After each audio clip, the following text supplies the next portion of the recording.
So with Frank here, we'll start off with pectoralis major.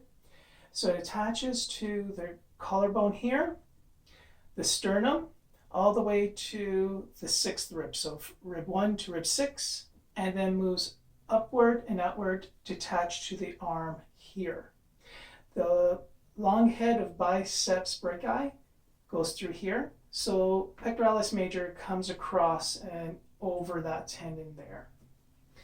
This muscle, when it's the action of it brings the arm in, but as well as it draws the shoulder blade along the rib cage. So when people have hyperkyphotic posture like so, it's this particular muscle that is shortened that brings the shoulder blade around that way, also called protraction.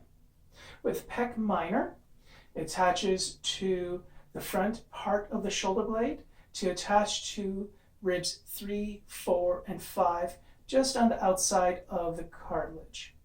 When this muscle is tight, I'm going to turn Frank around, it will draw the shoulder blade down and forward at the front part, which will make this bottom portion of the shoulder blade tilt upward like so.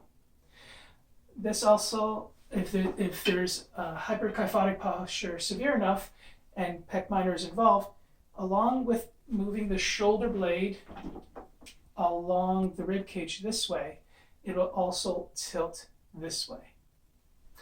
And now we'll move to the massage techniques. One more thing to add before we move to the massage techniques is landmarking, especially for pectoralis minor because it is deep to pectoralis major. You can place your hand on the top part of your breastbone, and when you move downward, you'll feel a ridge, and that first ridge is at the level of rib 2. And as I discussed before, this muscle attaches to rib 3, 4, and 5. So when you feel that ridge on your breastbone, you move your hand outward and you'll hit rib 2. And you just move downward to 3 and then 4 and 5, just on the outside of the cartilage here. You'll feel a delineation between cartilage and bone at that point. So you could feel the muscle here, and also at this point here is just on the hollowness of the collarbone. When you move downward, you could feel the bony part of the front of the shoulder blade here. So I just want to make sure we got that landmark because I'll show it myself, but it's also good to see it on Frank.